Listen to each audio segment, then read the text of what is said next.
आम्ही कार्यकर्ते तयार करतील, नवीन खासदार आमचे येतील. परंतु आज जी महाराष्ट्राची अवस्था आहे ती अवस्था बदलण्याचं काम फक्त आणि फक्त उद्धवजी करू शकतात.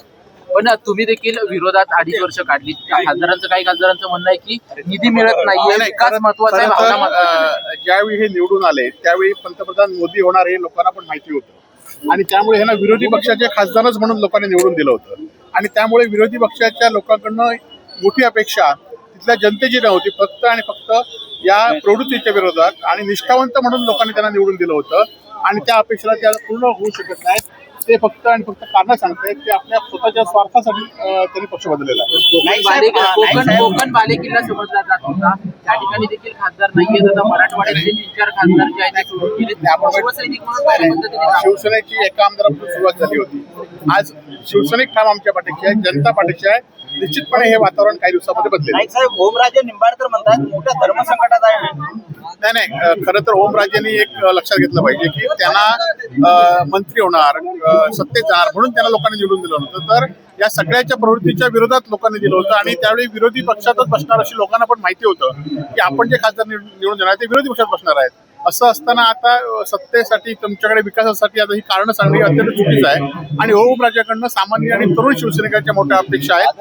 अजूनही त्यांनी निर्णय बदलावा अशी आमची अपेक्षा आहे. उरलेले आमदारही सोडून जातील असं नाही, खरं तर आपण बघितलं असाल की आज 500 बहुमत आहे. हे आमदार निवडून येऊन त्यांना सत्तेमध्ये सत्ता जाणार सत्ता राहणार असं काही नाही. परंतु आज आपण जे काय महाराष्ट्रात चालू आहे, आज महाराष्ट्रात दुष्काळ आहे, महिन्यावर पाऊस पडला नाही, त्याच्यावर पण बोलत नाही. परंतु हे खासदार फोडायचे. आज आपण बघितलं असाल की नीटचा पेपर फुटला आहे, पेट्रोल डिझेलचे दर वाढले, महागाई वाढली. ह्या विषयावर आपण लोकांचं लक्ष विचलित करायचं, यासाठी ही फोडाफोडीची कारण आहेत. विरोधी पक्ष संपवण्याची भूमिका आहे, परंतु अशाने विरोधी पक्ष संपणार नाही, तो निश्चितपणे पुन्हा एकदा उभा राहील. एवढं ज्या प्रकारे प्रलोभन दाखवलं गेलंय विरोधी पक्षाच्या आमदारांना खासदारांची बंडखोरी आहे, कसं बघताय? आता खरं तर आपण बघितलं की आम्ही सांगत होतो की त्यावेळी 50 खोके एकदम ओके म्हणून. परंतु त्यानंतर कालच्या जिल्हा परिषद निवडणुका नगरपालिका निवडणुकीमध्ये भाजपच्या लोकांनी सुद्धा आरोप केलेत. म्हणजे भाजपच्या विरोधात जेव्हा शिंदे सेनेचे लोक लढले तेव्हा भाजपने सुद्धा आरोप केले होते की यांना 50-50 खोके देऊन आम्ही निवडणूक आम्हाला घेतले म्हणून. आणि त्यामुळे आमच्या आरोपापेक्षा आता सत्ताधाऱ्यांनी सुद्धा त्यावेळी आरोप केले होते आणि तेच आरोप आज पुन्हा आहेत.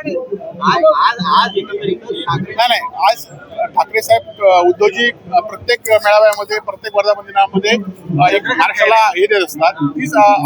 तीच आदेश किंवा तेच मार्गदर्शन आम्हाला हा वर्धापन दिन होतो, दुसरीकडे पण वर्धापन दिन आहे. नाही, तो सत्तेचा वर्धापन दिन आहे आणि हा आमचा शिवसैनिकांचा वर्धापन.